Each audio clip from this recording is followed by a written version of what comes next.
Okay, today we have an important question on the recently seen term Major Ports Authority Bill, which is widely debated in the news. In the context of Major Ports Authority Bill 2020, recently seen in the news, consider the following statements. Number one, repeals Major Port Trust Act 1963. Second, aims to provide more functional autonomy to major ports. Third, will be applicable to all ports across India. Which of the above mentioned statement is or are true? I think the question is very much clear. Now, while answering this question, we need to understand its relevance. It is the recently debated, discussed bill in the parliament during the budget session. Basically, this bill is applicable only to major ports and there are only 12 major ports identified in India. जिसका मतलब है ये खाली 12 ports को India में जो हैं जो कि क्लासिफाइड हैं मेजर पोर्ट्स के तौर पर उन्हीं के ऊपर ही एप्लीकेबल होगा. So with this I think we can rule out the third option. And with regard to first and second, इस बिल लाने का मेजर प्रोविज़न ही यही था कि ये मेजर पोर्ट ट्रस्ट 1963 एक्ट जो कि इनके डेवलपमेंट ऑफ मेजर पोर्ट्स में एक बहुत बड़ी हर्डल था because it was not providing them the more functional autonomy that they need during this time of globalisation. So इसलिए उसको रिपील करके इनमें इनको मोर फंक्शनल ऑटोनॉमी और we can say operational autonomy देने का प्रावधान रखा गया है. तो I think with this much we can easily answer this question. Now second question is also based on current affairs that this term is also we are seeing very frequently in the news. The question is, in the context of network products recently seen in the news, consider the following statements. Number one, concerned with Assemble in India initiative of the government. Second, includes computer parts, electronic and electrical parts. Which of the above mentioned statement is or are true? I think the options are very much clear. You need to pick the right one. While answering this question, we need to know what the network products are. That means network product होते क्या हैं. इस network product की बात तब initiate की गई थी जब यूनियन बजट प्रेजेंट हुआ था रिसेंटली 2021 वाला, जिसमें कि बोला गया था कि मेक इन इंडिया के अंदर हमें इंटीग्रेट करना है assemble in India initiative. That means काफ़ी सारी MNCs ऐसी हैं दुनिया में जो कि अलग अलग जगह पर अलग अलग देशों पर उनके पार्ट्स बनाती हैं, लेटर ऑन असेंबल किसी और कंट्री में करती हैं. सो उस केस में इंडिया अपने यंग वर्क फोर्स को रिलेटिवली यंग वर्क फोर्स को यूटिलाइज करके इस लेबर इंटेंसिव मार्केट में काफ़ी बड़ा एक रोल प्ले कर सकता है, जिससे कि यहाँ खाली एम्प्लॉयमेंट अपॉर्चुनिटी तो बूस्ट होंगी साथ ही इंडिया एक ग्लोबल इन्वेस्टमेंट डेस्टिनेशन के तौर पर भी उभरेगा.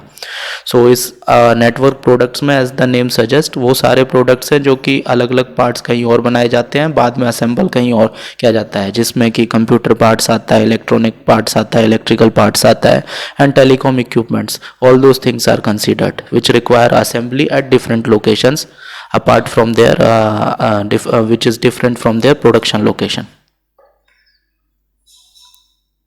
Now this question is also based on current affairs and is also very much relevant. Question is, with reference to Central Sanskrit University Bill recently seen in the news, which of the following institutes come under its ambit? Number 1, Rashtriya Sanskrit Sansthan, New Delhi. Second, Shri Lal Bahadur Shastri Rashtriya Sanskrit Vidyapit, New Delhi. Third, Rashtriya Sanskrit Vidyapit, Tirupati. Which of the above mentioned statements is or are true? I think options are very much clear. You need to pick the right one. Now while answering this question, you need to understand इस bill को लाने का underlying objective क्या था. Basically ये तीन जो इसमें ऑप्शंस दे रखे हैं, they are already the deemed universities, they are already having the status of deemed university as conferred by the UGC university grants commission. So उसको एलिवेट करके the government wants to give it a central university status, जिसके पीछे का objective है so that they can have more functional and academic autonomy, जिससे वो अपना curriculum से लेकर और सारे एस्पेक्ट्स खुद ही डिसाइड कर सकते हैं and that will give boost to the study and research in the domain of Sanskrit. So that is the underlying objective and इसके अंदर ये तीनों के तीनों ऑप्शन आते हैं. I think with this much you can easily answer the question. Now this question is based on history and question is very much simple. Who started the first English newspaper in India? Raja Ram Mohan Rai, J.A. Hickey, William Benedict. Which of the above mentioned statement is or are true? I think the options are very much clear. Now while answering this question we need to know कि India में जो English newspaper है वो पहला, as we all know, it was started by an Irishman named James Augustus Hickey in 1780 and उसका नाम था Bengal Gazette. I think this much information is very much relevant from the point of view of modern history because newspaper ने काफ़ी important role play किया था in our freedom struggle. Now this question is based on science as well as environment. And ये term भी हम काफ़ी news में recently सुन रहे हैं. With question is with reference to western disturbance recently seen in the news consider the following statements. Number 1, brings rainfall during summer. Second, rainfall decreases from west to east of India.